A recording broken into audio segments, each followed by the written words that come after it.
Wilson Morales from Black Film TV. Hello, folks. How's it What's going? up, man? What's up?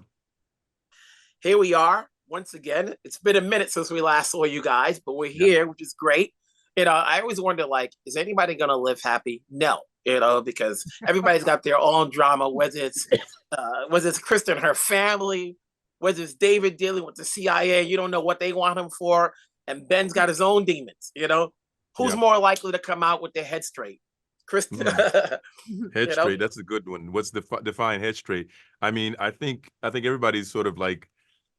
I think we all have sort of been challenged, and the more they doubt, they're non-believers. The Kings have written things for their characters that just force them to either yield to the unknowing or just experience something that they cannot explain through science or something that they've encountered before.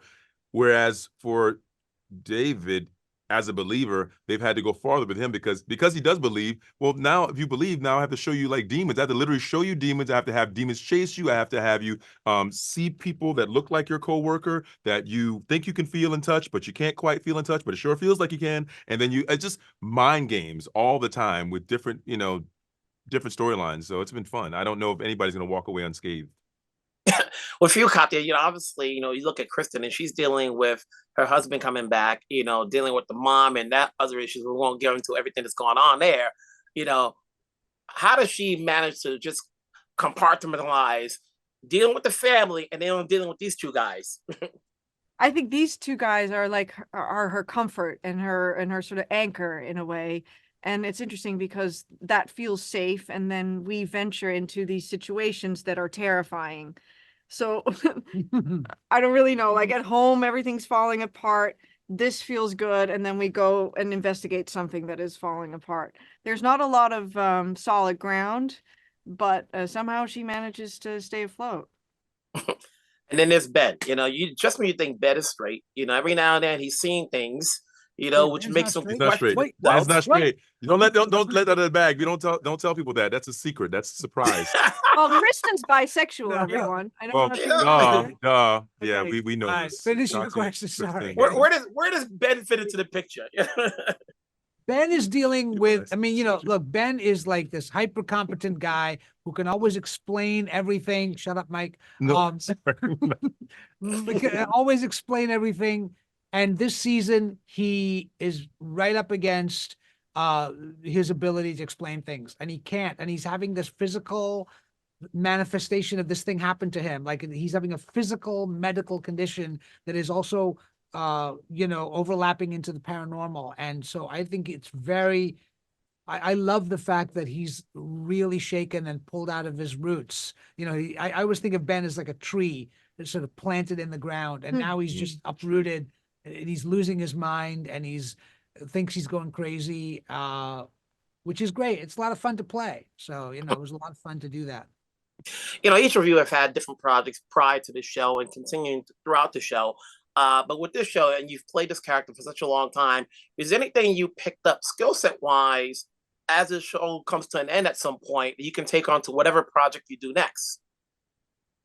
Mike? Yes. oh well, I'd like to think that I mean, there are parts of my life and there are things that I am pretty committed to, and I think that I have a certain amount of commitment that allows me to stay the course.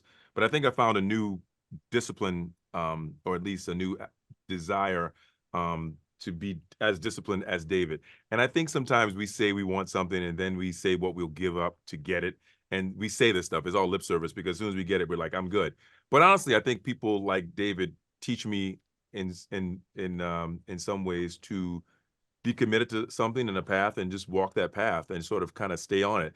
So there's sometimes when I think about things I want and things that I desire, I think sometimes, I don't know. I don't know. I don't think there's anything wrong with praying. I think praying sometimes is good. I think there have been moments right now, especially since the world is all kind of turned upside down. I think prayer sometimes it really can't hurt. It really can't hurt.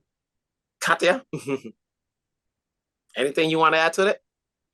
Dave? I'll just say that I think that for me, this job has shown me, I think in some ways, that it's so important and so necessary sometimes to work with people who you really feel like are creative collaborators and to work on great material. And that's more important sometimes than anything else, just the experience of who you work with. And you know, like we put out a product, you guys watch it, it's on streaming, whatever, but behind the scenes, we're actually the experience of making the show is just as important as what we put out sometimes, you know, and to have a great experience in these last 5 years that we've had together making the show is what I will take away from this whole journey that we went on, outside of the incredible product that we put out, but just the experience of the everyday of going to work, you know? Yeah, and the friendship that we developed in real life, I think, is something that we will be able to take with us. Well, it's good to see you all back. Obviously, we want to see more episodes. Let's make it so. Take care of Thank yourself. There you you. go. Thank you. Thanks, man.